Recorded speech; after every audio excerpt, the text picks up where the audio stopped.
Today, I'm going to talk to you about what happens after a seller accepts your offer.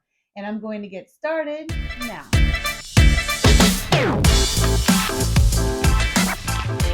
Hey everyone, my name is Jamey Prezzi. I'm a real estate agent in Miami-Dade and Broward counties. And today, I'm going to talk about what happens after a seller accepts your offer. But first, before I get started, if this is your first time here, hit that subscribe button so you never miss another update. We do put out videos again every single week. This is my first time back in a few months, and I'm so excited to be here. I needed a little break to kind of regroup and gather my thoughts, but we're back. And also, don't forget to use the link in our information box and download our free relocation guide. Okay, let's get started. Prior to buyers putting in an offer, they're usually running around and looking at properties and then negotiating back and forth once they found the property that they really love. And then once they go under contract, they're like, oh, what's next? So today I just want to go over a few things that you need to expect after a seller accepts your offer. And if you're a seller, you probably want to tune into this too, because a lot of times sellers are just not aware of what happens after they go under contract. So let's regroup and start kind of from the beginning, and then we'll talk about exactly what happens when you go under contract. So prior to even looking at properties, you really should have a buyer consultation or a buyer strategy. We do that with all of our buyers and sellers before they actually even go out and look at properties, or with the seller list a property. It's really important to kind of go over what to expect so that you have money liquid when you need to have money liquid. You know what inspection company you're going to use before you even go under contract. You can read their reviews, because once you get under contract, there are very firm timelines and deadlines that you need to meet to stay in compliance with that contract so you don't risk your deposit. So you really need to have your pre-approval letter in place so you know exactly how much everything is going to cost on that property, including taxes and insurance. Now, insurance is kind of unknown really until you actually get under contract and get all those inspection reports back. But if you can kind of have an idea, it's better than being called off guard once you're actually under contract. Okay, let's assume you've already completed the buyer consultation. You found the property that you love, and you are about to sign on the dotted line to execute this contract. This is for buyers and for sellers. Make sure that you have a look over the dates on that contract to see if you can actually meet those time frames. If you're a buyer, is your money liquid to put down a deposit the next day? Do you need an extra day? Are you okay to do inspections within the time frame that the contract says? Is there a holiday? Are you executing over a long holiday weekend and you can't get an inspector out until, a few days later?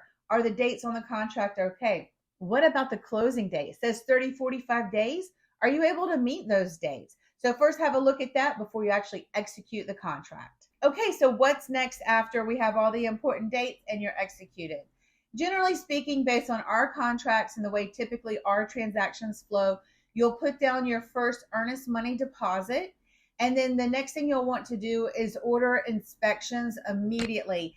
Definitely kind of go through the systems of that home and have a discussion with your inspection company to see what inspections need to be ordered. If there's a septic tank, most general inspection companies do not do septic tank inspections. So you'll want to have that septic tank company on call and get them over there at the same time when you're doing the other inspections. Is there a pool? Are there other systems in the home so that when you get in to do inspections, you can have everyone there at the same time and they're all doing inspections together so that you can get that wrapped up and start performing your due diligence and reviewing those inspections immediately. As we're ordering all these inspections, putting down the earnest money deposit, discussing due dates, you'll also want to apply for your loan. Now, this will really depend on how you have things set up in advance, but definitely reach out to your lender, send them the contract, and get that started. If you're paying cash, obviously that's a different story. But if you do need financing, you want to get that loan application under wraps as soon as possible. They'll probably start asking you for a lot of documents. Don't delay on the documents, even if you're waiting for inspections. Get all those documents in, because loan processing can take a little bit of time, and you want to make sure that is moving forward and you're not holding it up, by not giving them some paperwork that they need. If you're buying in a neighborhood that has a homeowners association, you'll want to reach out to them and find out what is the process of applying to that association so that you have an approval letter prior to closing. Or if you are buying in a condominium association, the same thing, you'll want to make application with that condominium association. You'll also want to call for all of the documents that are associated with owning in that condominium association or HOA association. That's really important to really gather all that information immediately so that you can review that during your due diligence period to make sure that you understand what type of association or condominium building you are buying in. All right, so let's assume that all of these initial details are done. Now, you've done your deposit, you've done your applications, wherever they need to be, wherever you need to apply to. You've reviewed the due dates, and now you're just waiting on the inspections to come back. So once the inspections come back, now you'll want to review those inspections. And if you're buying in a condominium or a single family home and you need insurance, which if you are getting a loan, then you will definitely have to have insurance. You really need to have a look over the inspection reports. And if you're buying in a flood zone, that's actually a little bit of a different story that we could talk about. But you really want to make sure that you get all those reports over to an insurance agent immediately so that they can start reviewing and giving you quotes based on the condition of the home today.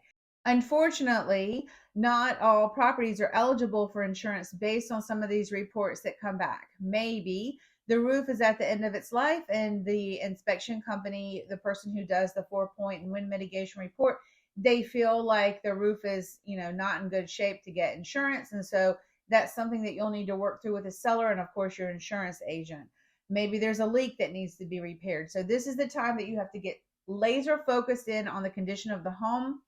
Give those reports to your insurance agent. Go over it with them immediately. Do not wait until the last minute to do this because this can be a big issue and can create a big issue at the end towards closing because of an insurance related condition, and you don't want to find yourself in that situation at the end.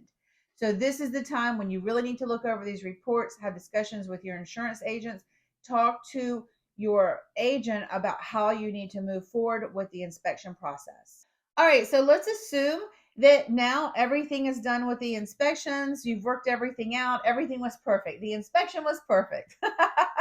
If it wasn't, then you figured out a way to work it out with the seller or, whatever happened, it's done. It's settled. You're good. In the background this whole time, most likely the loan officer, your lender, they've been working on ordering all of your paperwork, getting all of that together, and they've ordered an appraiser to come out to do an appraisal on the property. So this is the next step. And now let's assume that appraisal comes back and everything is fine. One thing I wanted to mention about all of this is people will sometimes say, oh yeah, but now we're going to negotiate this, or now we're negotiating the appraisal, or whatever it is. It really depends on what your contract says. So if you have questions about that, really be sure to go over that with your agent before you sign the contract and execute it. All right, so now the inspections are done, the appraisal's done, all of your due diligence is done, all the applications are in. Now everything will kind of quiet down just a little bit. The sellers will be kind of doing their thing and getting ready to move out of the property, hopefully. And the buyers, everything will quiet down for you as well. The title company will take over. They'll start working with the lender and they will start pulling the file to close. One of the most important things during this time is do not start opening up lines of credit. Don't buy a new car. Don't go to the furniture place and ask for the 25% discount because you opened up the credit card. Leave your credit alone. Watch your credit and all your payment and everything needs to be on track during this time. Don't mess anything up during this time. Get your lender whatever they need very fast. All right, so now the next deadlines that are coming up, they'll be for the loan approval and also for the association approval, whether it's an HOA association or a condominium association. So if any of those are applicable to you, you definitely want to make sure you're on track for those because those are very big deadlines in your contract. And then you'll schedule the final walkthrough, and then you'll also schedule the closing. So that's really where you want to be on the end, is at the closing table, because then it'll be done. But before that, I just want to back up for just 1 second. Sellers, I highly recommend that you leave the property in a condition that you would expect it to be left for you. And sometimes people will say to me, Jamey, well, the seller I bought the property for, they didn't leave it in good condition. But it really doesn't matter. Do like what you would want to be done for you so that you leave good karma behind and make everything nice for them. All right, I hope that helped answer some questions about what happens after a seller accepts your offer. There's so much to know about buying real estate in our area, and we're always here to be a resource for you. My name's Jamey Prezzi. I'm so happy to be back on YouTube now for you. This is my husband, Ognjen Prezzi. We work together as a team. Don't forget to subscribe to our YouTube channel, download our relocation guide, and we will see you soon. We will.